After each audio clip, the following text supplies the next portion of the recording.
O Tribunal do Estado do Colorado, nos Estados Unidos, vetou a participação de Donald Trump nas eleições primárias de 2024.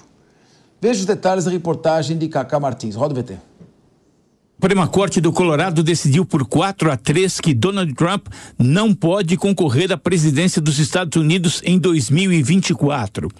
O ex-presidente americano foi barrado por conta de seu papel no ataque de 6 de janeiro de 2021.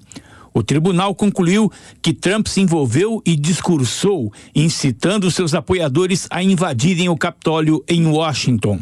O episódio ocorreu após o republicano perder as eleições presidenciais para o seu adversário democrata Joe Biden. A decisão da Suprema Corte do Colorado faz de Trump o primeiro candidato presidencial na história dos Estados Unidos a ser considerado inelegível para a Casa Branca. Os advogados de Trump prometeram recorrer imediatamente e disseram que os tribunais não têm autoridade para ordenar a retirada de Trump das primárias do estado.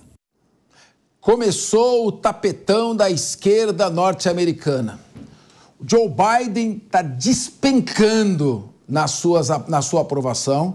As projeções mostram que o Donald Trump ganharia as eleições hoje de 50% a 45% contra o Joe Biden. Já há projeções que ele chegaria a 298 delegados. O sistema de votação é cada estado elege um determinado número de delegados e quem tiver o maior número de delegados ganha a eleição. Colorado é um estado em que o Donald Trump é favorito e, infelizmente, é triste dizer isso, que na maior democracia do mundo, o procurador-geral Merrick Garland seja completamente controlado, manietado por Joe Biden e também vários ministros da Suprema Corte dos estados estejam atuando politicamente para inviabilizar a participação de Donald Trump. Quanto mais eles procuram retirar direitos de Donald Trump, mais ele cresce nas pesquisas. Enquanto isso, os Estados Unidos afundam num déficit de 34 trilhões de dólares. Nós estamos já com o Luca Bassano nos aguardando. Eu pediria uma rápida... Luca, eu vou fazer uma rápida participação aqui. Já entra com você, já vamos entrar com você, você já faz uma análise dessa questão também. Querido Luca Bassani, você está agora na cidade de Lugo, na Espanha.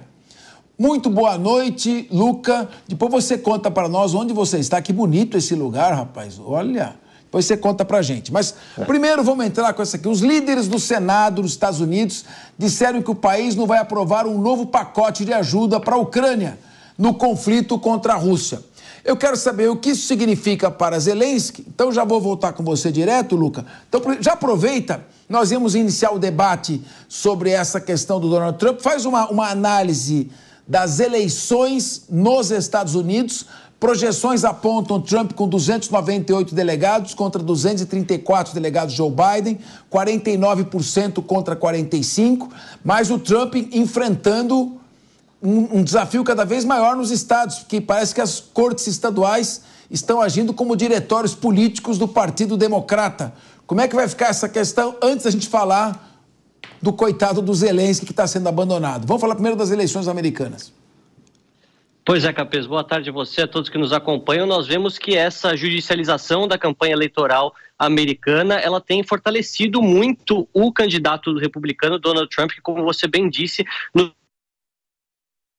mudar para o lado democrata ou republicano tem sido favorecido, tanto na Pensilvânia, Geórgia, Arizona, Wisconsin, Michigan e Nevada, estados que foram fundados de Joe Biden em 2020, Trump tem uma vantagem expressiva. Apenas em se eu não me engano, Michigan, Biden ainda tem liderança, mas não seria o suficiente. Realmente, essa questão dos colégios eleitorais, onde são necessários 260 votos e Trump aparece com 298, teria aí uma margem folgada, ao contrário de outras eleições que foram muito mais parelhas, né, como o caso de Al Gore e George W. Bush, isso lá no começo dos anos 2000, então não seria isso algo que nós veremos no ano que vem. O que a gente percebe é que, por mais que haja essa tentativa de se a campanha e de impedir Donald Trump de concorrer, segundo o que nós estávamos escutando com os nossos próprios analistas aqui da Jovem Pan hoje pelos jornais da manhã e também à tarde,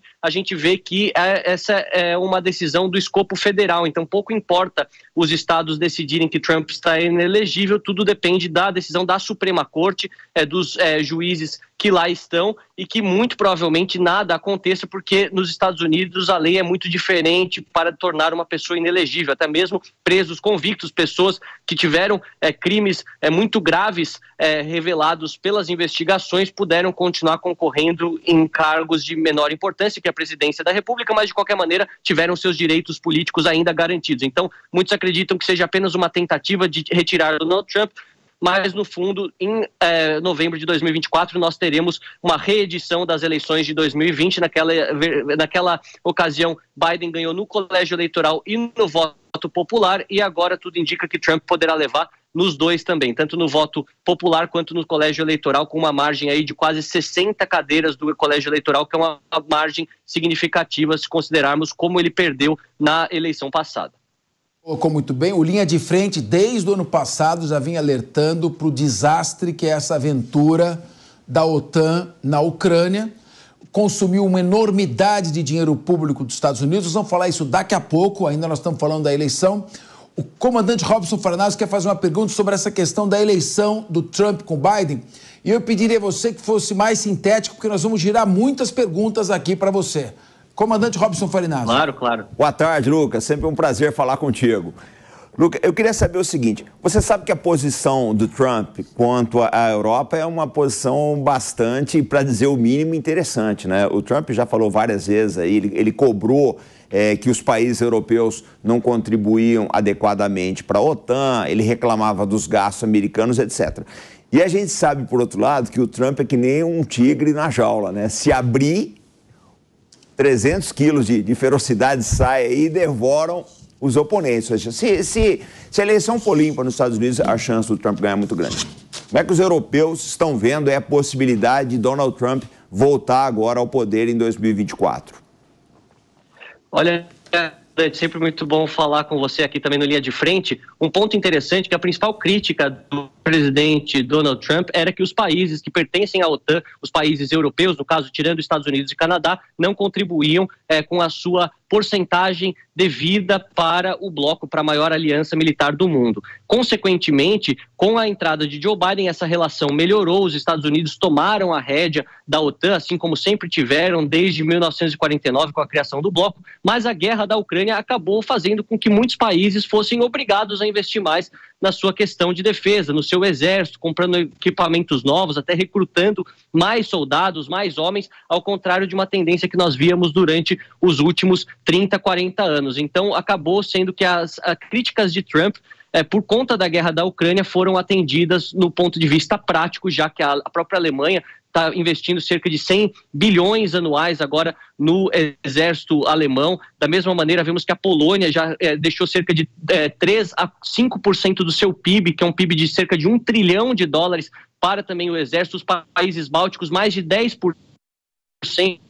Está havendo sim essa modificação e no fundo isso pode acabar até sendo positivo em uma volta do Donald Trump de conseguir dialogar um pouco melhor com a OTAN, porque ele sabe que por mais que tenha críticas à posição da OTAN em relação a outros países, quando se pensa em China, se pensa em Rússia, se pensa também em ter uma aliança militar forte, com alta tecnologia, formada majoritariamente por países muito democráticos, isso é favorável e ele provavelmente aceitaria essas condições, considerando que os europeus têm sim agora pagado muito mais do que pagavam antes por conta do próprio medo que têm de suas fronteiras serem violadas ou até mesmo terem que mandar seus soldados à guerra, eventualmente a Ucrânia não sirva como o último bastião e Europa, se assim podemos dizer.